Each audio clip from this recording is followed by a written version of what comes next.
part of the Press Play Podcast Network.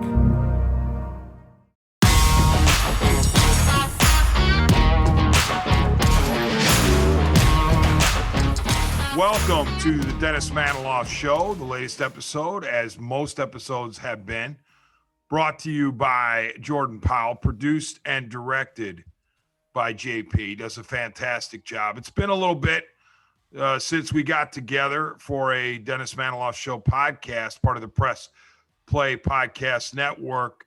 A lot has happened since the last time I spoke with you, including my voice disappearing and then returning. So it's good to have the voice back and be able to come to you again with a podcast. Well, I thought we would devote this one naturally to the doings of the Cleveland Browns, to what the Cleveland Browns have been up to. And since we last had a podcast, the quarterback one, QB1 was Baker Mayfield. And now it is Deshaun Watson, but if Watson's suspended, more on that in a bit, it'll be Jacoby Brissett.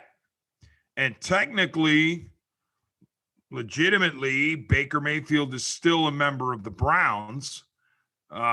He hasn't been moved yet. So it's definitely been a crazy couple of weeks at Browns headquarters in Berea, and also by extension, First Energy Stadium in downtown Cleveland. And as we talked about Deshaun Watson coming to Cleveland, it's been several days since the trade that shocked the NFL was agreed upon on Friday, because Jordan and I are taping Monday. So a few days ago on Friday, the proposed Houston Texans, Cleveland Browns blockbuster became reality when the main part of the trade, quarterback Deshaun Watson, agreed to waive his no trade and join the Browns. He changed his mind from the previous day when teams in the running for Watson's services reportedly were down to Atlanta, Carolina, and New Orleans. Supposedly, reportedly, Watson had told the Browns first of the finalists that he did not want to play for them. So what a stunning turn of events it was. And here are the terms of the deal. Once again, the Texans, the rebuilding Texans, received 3 first-round picks, 2022, 23, and 24, a third-rounder in 2023, a fourth-rounder in 2024. The Cleveland Browns received Deshaun Watson and a fifth-rounder in 2024. Good news for Browns fans is that their team still has 5 picks in the top 118 even after the trade. Terms of the deal for Watson: 5 years, $230 million, all guaranteed, shattering the record for most guaranteed money in a single contract in NFL history. Now a distant number 2 is Aaron Rodgers with Green Bay at $150.7 million.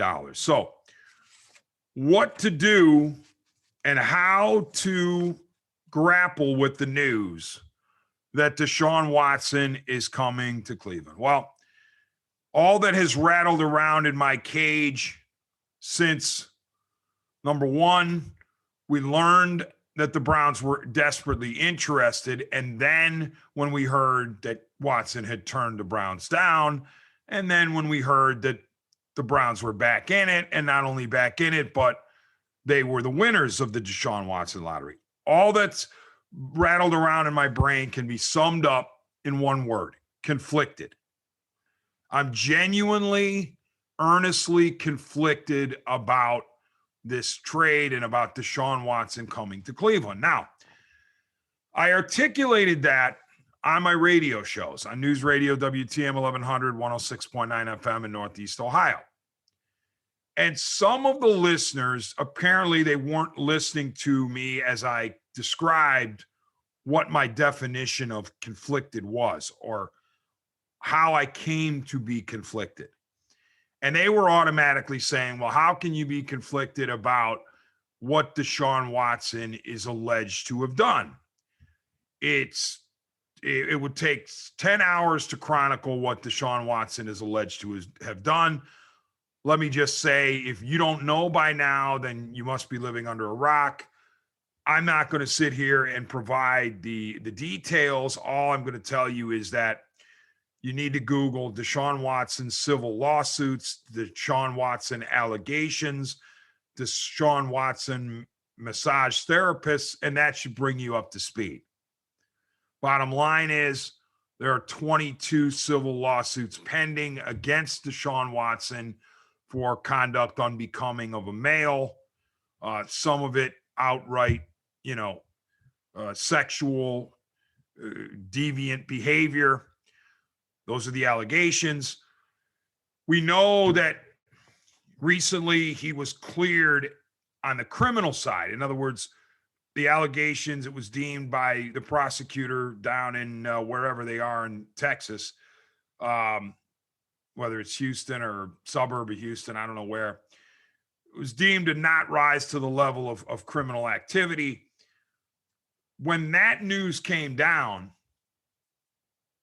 it seemed to open the floodgates for these teams to say, okay, well, we're going to cloak ourselves in the reality that Watson will not be charged criminally, so let's go get him. And that's where the 4 finalists emerged. And by the way, Deshaun Watson, not even a free agent, as we said, he was traded. The individual team needed to put together a trade package that passed muster for the Houston Texans ownership and front office. Once that trade package was agreed upon, then you got the opportunity to beg to the actual guy, Deshaun Watson, for his services as if he were a free agent. So it was really a multi-layered thing. Teams that didn't put together a significant enough package on the trade front for Houston didn't even get a meeting with Deshaun Watson. So, but I say, and I'll get into this in a second, just because Deshaun Watson is cleared on the criminal side doesn't mean a whole lot to me. All right. Because there's different levels, different standards when it comes to criminal versus civil. And, it shouldn't be a green light. Let's put it that way, to automatically whitewash everything. All right. So here's what I've come to try to convey about what I mean when I say I'm conflicted. I am conflicted because I am a lifelong fan of the Cleveland Browns. I love the Cleveland Browns. They are my team. I was born and raised in Northeast Ohio. I have never given up the Browns as my number one team, and I never will. Okay? Yes, I've liked other teams from afar in certain eras, or players on other teams from afar. Never for the Steelers, by the way, or the Ravens. So a couple of times for the Bengals, including Joe Burrow, but not the Steelers or the Ravens. But the Browns have always been my team. So the conflict is strictly tied to the fact that what do I do as a lifelong diehard Browns fan with the reality that sooner than later, because, it won't be right away, but sooner than later, Deshaun Watson is going to be playing for my team. And if my team is going to win, presumably it needs a high level of production from Deshaun Watson, simply because Watson plays quarterback. He's not a guy that you can, quote unquote, hide at another position. All right. He's not even a wide receiver. He is a quarterback. Quarterback is arguably, and I won't argue it, but some will, but I won't. For my money, it's the hardest, it's the most important position in professional sports. So that's where the conflict is. The conflict is not whether I think anything that Deshaun Watson is alleged to have done is somehow justifiable or rationalized. It is not to suggest in any way, shape, or form that just because I'm a Browns fan and that Browns acquire somebody with that kind of baggage that I automatically am supposed to gloss over it. And unfortunately, I've seen that on social media since the trade became final. I've heard it on the airwaves, callers to my show. I've seen it in the text box to my show and other shows where fans are like, well, you know what? He's ours now, so we have to make excuses for him. And we have to start with the conspiracy theories that maybe, just maybe, Deshaun Watson is 100% innocent and this is all a setup and the Houston Texans are a bunch of plantation racists who tried to, disparage little old Deshaun Watson who didn't do anything wrong. No. Just because you're a Browns fan doesn't mean you have to go to those lengths. Doesn't mean you have to go down that road where everything that the Browns do needs to be justified. So that's why I'm conflicted. It's not on the moral question. It's not on the question of, if any of this allegation is true, then my goodness, I mean, we're talking about an unsavory character. That's not in dispute if any of it's true. The confliction comes from, how do I compartmentalize once Watson becomes the key player on my team and he's helping my team win? How do I sort through that? Okay. I guess you could make a small type of comparison with Kareem Hunt. You could say, all right, well, Dennis, how did you do when you were rooting for the Browns a couple of years ago? Or, and I say a couple of years ago because that's when they went 11-5, unlike last year when they were 8-9. But 2 years ago, 11-5, made the playoffs, won a playoff game in Pittsburgh. One of the key players for the Browns was Kareem Hunt. Okay, well, how did you deal with that? You loved the Browns that season. You were rooting them on like crazy. You even cheered on Kareem Hunt when he did some good things. Yeah, I mean, I guess you could say I did kind of block out Hunt's past when I was rooting for the Browns, and perhaps that's the road I'm going to go down with Deshaun Watson as well. But I will say, as bad as it was for Kareem Hunt, this is almost like another level type of stuff that you have to sort through. I mean, even when Kareem Hunt was acquired by Cleveland, there was controversy, but nothing on the level of Deshaun Watson coming to Cleveland. I mean, this story has dominated all over the country. It has dominated the sports world. And imagine if there weren't the NCAA tournament for the men and women going on. I mean, it would be nonstop Watson talk. But even with the tournaments going on and spring training revving up and the NBA getting close to the postseason, it is still a dominant topic on Monday of the following week. So that's where the conflict is. To be perfectly clear, it is never me trying to justify or rationalize anybody's alleged behavior. It is simply saying that if I were to allow Deshaun Watson to dictate my Browns fandom, then I'm giving Watson power that he doesn't deserve to have. He shouldn't be allowed, by coming to my team, to influence how I cheer for my team. Therein lies the conflict. Okay. As we grapple with Deshaun Watson coming to Cleveland, I've come to the conclusion that all of the following can be true at the same time. And I articulated these on my radio programs in the previous week. And this is just a partial list, actually.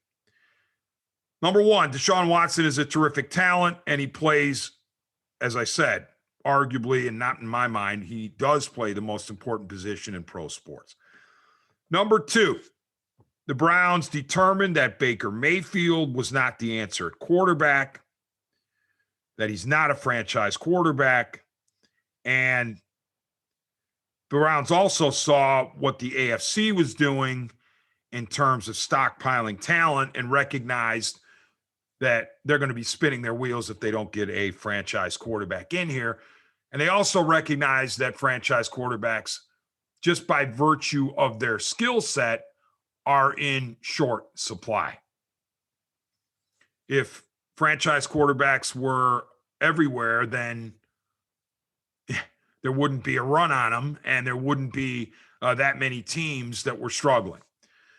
Number 3, Deshaun Watson is nobody's candidate for Citizen of the Year.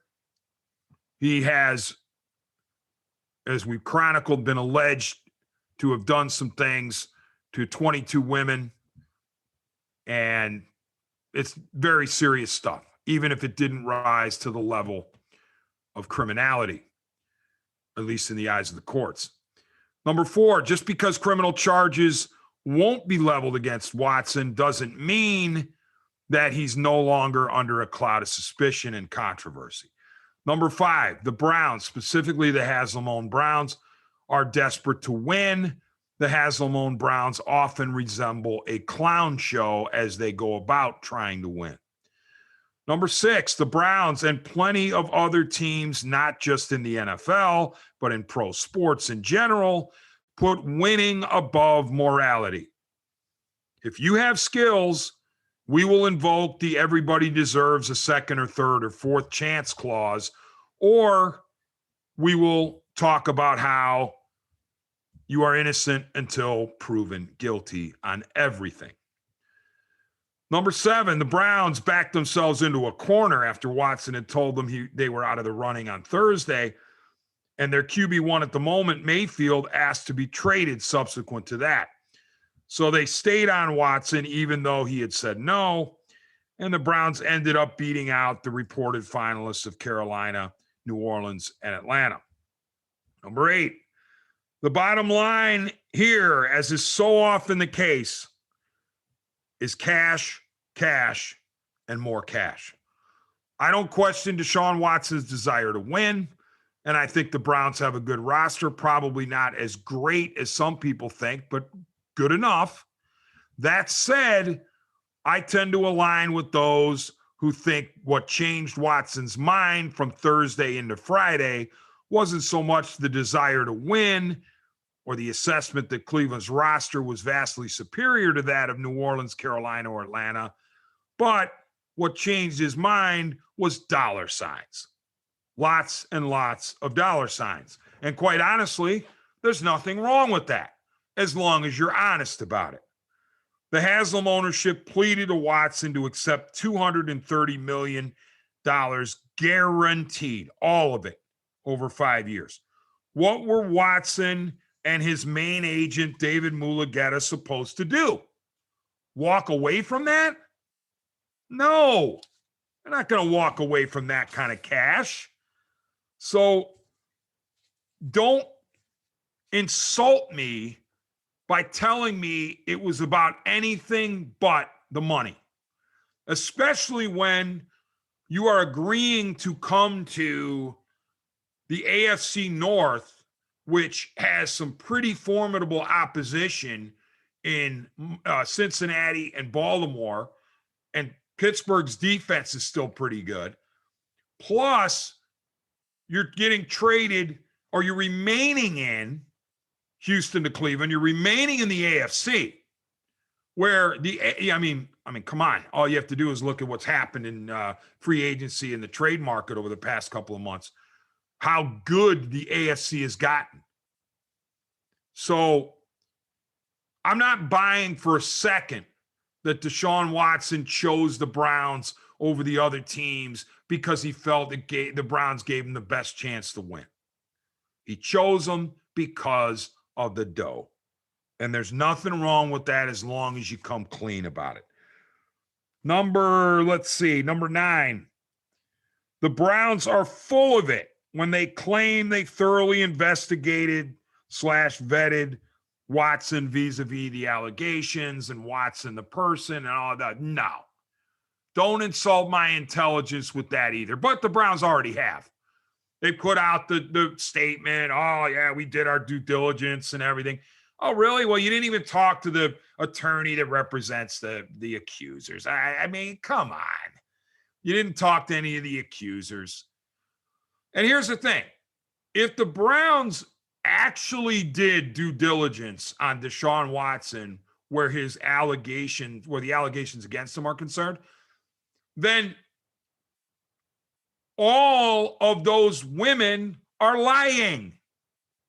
They have to be lying, right? Because you do the due diligence to find out if there's any truth, if there's even a modicum of truth to the allegations. Well, you acquire him presumably because you found there isn't a modicum of truth to the allegations. That must mean that the Browns uncovered that every single one of these, women who's suing is lying. It can't be any other way. So the Browns are full of it. I mean, yeah, they can look into Deshaun Watson's eyes all they want. They can talk to friends of Watson. They can talk to his associates. Fine, go ahead. And those guys are going to paint a glowing picture of them. But you didn't do the due diligence that you claim to do. You know it. I know it. We know it. We all know it.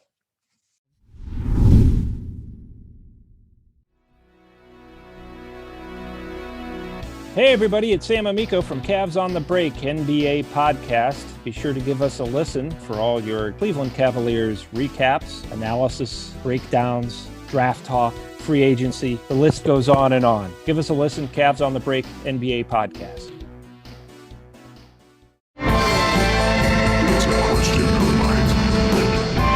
Hey everyone, I'm Holly Wetzel. And I'm Jeremy Powell. And we are your hosts of The Orange is Oranger, a Cleveland Browns podcast on the Press Play Podcast Network. We give you all the Dog Pound coverage that you'll need each week to get you ready for kickoff and beyond. Don't miss our breakdowns of each week's matchups, game recaps, and any and all news out of Berea to feed your Browns appetite. As we all know, Holly, dogs gotta eat. That's right, Jeremy. Hit that subscribe button and never miss an episode of The Orange is Oranger Browns podcast on the Press Play Podcast Network. The R&R podcast going to be rocking and rolling with you because football season is underway. College, Ohio State, the Power Fives, the MAC, the Browns. Michael Regai, are you ready to rock and roll with some football? Kenny, I've been ready. This is our time of year. This is what R&R is all about. We're going to be with you every week. Kenny just said it. Browns, NFL, Ohio State centric. So you got to stay with us all fall and winter long here on R&R. That's right. The Regai and Rhoda podcast coming to you here on the Press Play Podcast Network. Subscribe now and don't miss a show.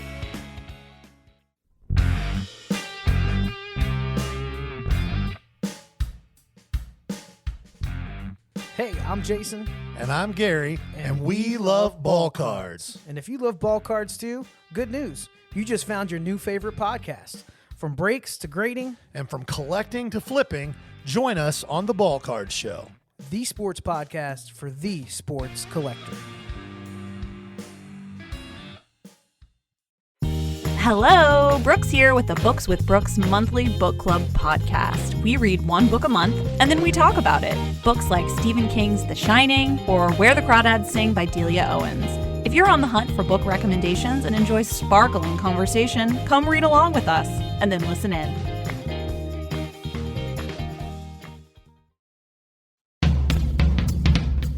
Hello, this is Don Mike Mendoza, the host of the Producing While Asian podcast. Join us to listen in on conversations with everyone who identify from producers to non-producers who all are part of the AAPI community. There's all that and more on the Producing While Asian podcast here on the Press Play Podcast Network.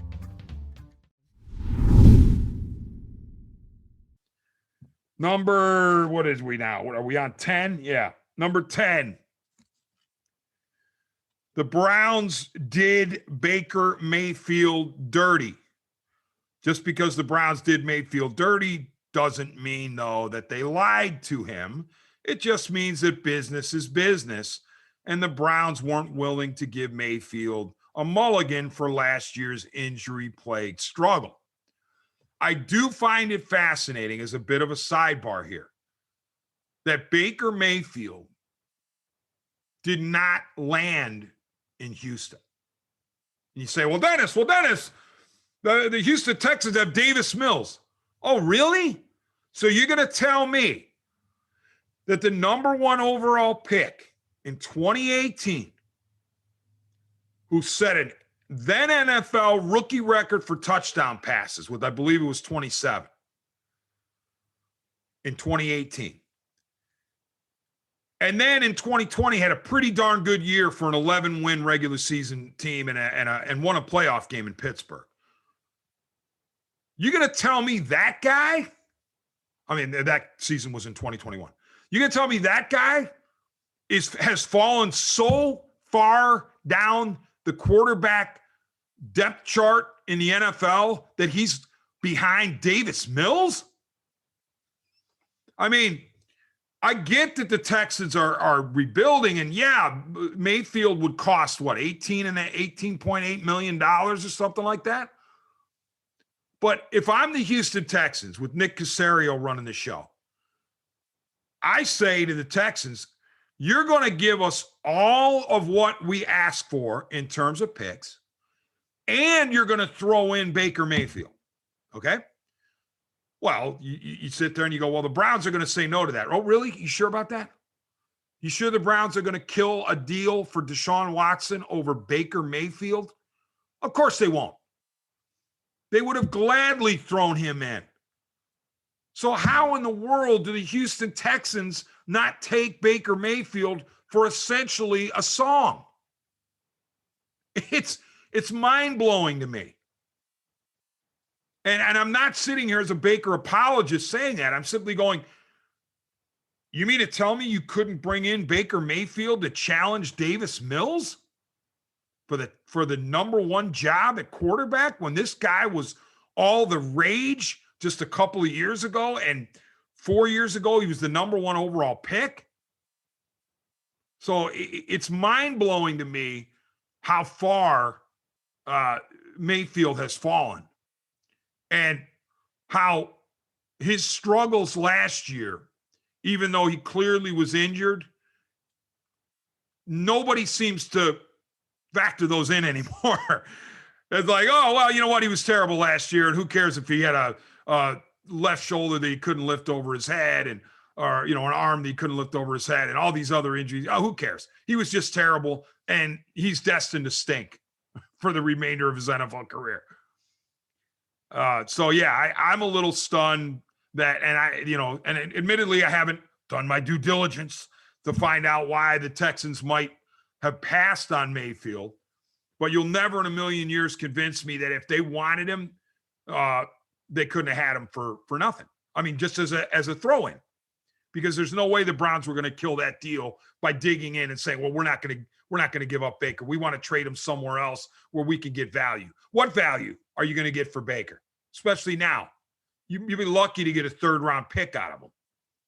So it is very telling, I guess, that Houston said no thanks to the Bake Show.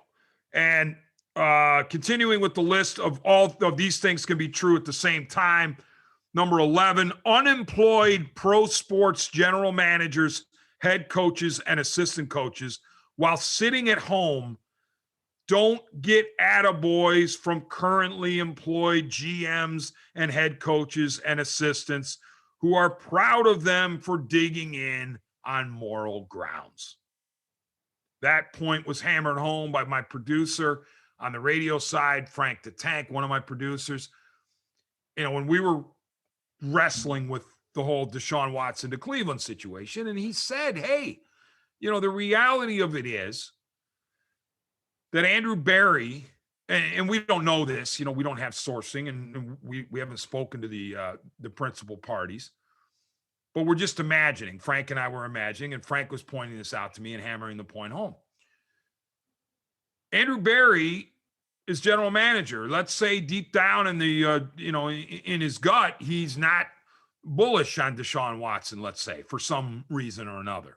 Most likely not related to football, most likely related to the off the field stuff. But his owners, his bosses tell him, hey, you're going to go get Deshaun Watson, and we're going to pay the steepest price in the history of the NFL in terms of guaranteed money. What's Andrew Berry supposed to do? Dig in? And again, I'm not saying this is how he feels. He may have been the one that was selling the Haslams on going to get Watson. But the bottom line is, if you don't have a franchise quarterback in this league, then the acronym NFL stands for not for long for your employment. And pretty soon you're going to be out of a job, and presumably then the coach and the coaching staff are going to be out of a job, and other ancillary parts to the organization will be gone. And what do you have to show for it? You say, well, I dug in morally and I refuse to get a franchise quarterback who's got, a pile of baggage that he's coming to Cleveland with. But I dug in and I made sure he didn't come here. Well, okay. Nobody's feeling sorry for you when you're unemployed.